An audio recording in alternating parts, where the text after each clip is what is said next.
এইভাবে ডিমের অমলেট করে তরকারি খেলে কিন্তু বারবার এভাবেই খেতে ইচ্ছা করবে। তো কিছুই না, সবার প্রথমে ডিমের অমলেটগুলো বানিয়ে নেব।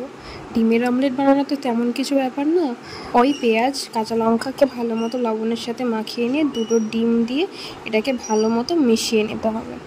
তারপর কড়াইতে তেল গরম করে দেব। তেল গরম হয়ে গেলে ডিমের অমলেটটাকে ভালো মতো বড় করে তৈরি করে নেব। তারপর কড়াইতে তেল গরম করে তার মধ্যে কালো জিরে সম্বার দিয়ে পেঁয়াজগুলো দিয়ে দেবো। পেঁয়াজগুলো একটু ভাজা ভাজা হলে তার মধ্যে আদা রসুন থেতো করে দিয়ে দেবো। আদা রসুনের কাঁচা গন্ধ গেলে তার মধ্যে টমেটো আর কাঁচা লঙ্কা দিয়ে লবণ দিয়ে ভালো মতো ঢাকা দিয়ে দেবো। ঢাকা খুলে টমেটোগুলোকে ঠিক এভাবে থেতলে নেব এবং একে একে হলুদ গুঁড়ো, জিরে গুঁড়ো, ধনে গুঁড়ো, শুকনো লঙ্কা গুঁড়ো দিয়ে ভালো মতো মিশিয়ে নেব। মশলা থেকে এরকম তেল ছেড়ে আসলে তার মধ্যে জল দিয়ে দেবো এবং জলটা ফুটে উঠলে সেখানে আমি ডিমের অমলেটগুলো দিয়ে একটু ফুটে উঠলে তার মধ্যে গরম মশলা দিয়ে ঢেকে দিয়ে নামিয়ে নেব। যাকে ভিডিওটি ভালো লাগলে অবশ্যই সাবস্ক্রাইব করবেন।